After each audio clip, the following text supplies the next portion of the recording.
మీరు మళ్ళా నన్ను, కేటీఆర్ గారిని, మిగతా నాయకులను ఇష్టం వచ్చినట్టు మాట్లాడుతూ ఉన్నారు. కేటీఆర్ గారికి బండి సంజయ్కి ఏదైనా పంచాయతీ ఉంటే వాళ్ళు తేల్చుకోవాలి, కానీ ఇక్కడ అనవసరంగా ఈ మైనర్ బాలిక విషయంలో రాజకీయాలు ఎందుకు అంటారు. ఇక ప్రవీణ్ కుమార్కు ఆయన ఉద్యోగం పైన తహసీల్దార్ అంటున్నారు. అయ్యా, నా ఉద్యోగం పోలేదు రేవంత్ రెడ్డి గారు, నేనే ఉద్యోగం వదులుకున్నా మీలాంటి వాళ్ళ భర్తం పట్టనికే.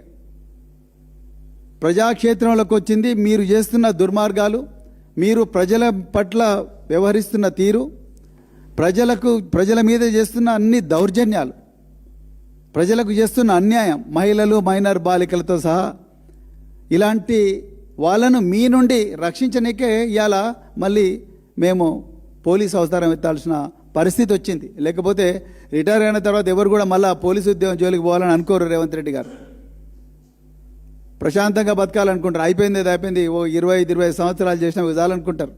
మీరు మళ్ళీ అదే మాట అంటారు. ఆయన మళ్ళీ ఇన్వెస్టిగేషన్ చేయాలని చూస్తున్నాడు. నేను ఇన్వెస్టిగేషన్ చేయాలని నేను ఎప్పుడు అనుకోలేదు, కానీ మీరు ఇన్వెస్టిగేషన్ చేయనందువల్లనే, మీరు ప్రజలకు న్యాయం చేయకపోవడం వల్లనే, మీరు హోంమంత్రిగా ఉండి పోలీస్ స్టేషన్కి వచ్చిన మైనర్ బాలికలు వాళ్ళ తల్లిదండ్రులకు మీరు న్యాయం చేయలేకపోవడం వల్లనే ఈరోజు మేము ప్రజల తరపున మళ్ళొకసారి పోలీసులకు వాళ్ళ బాధ్యత గుర్తు చేసే పని మాత్రమే చేస్తున్నాం.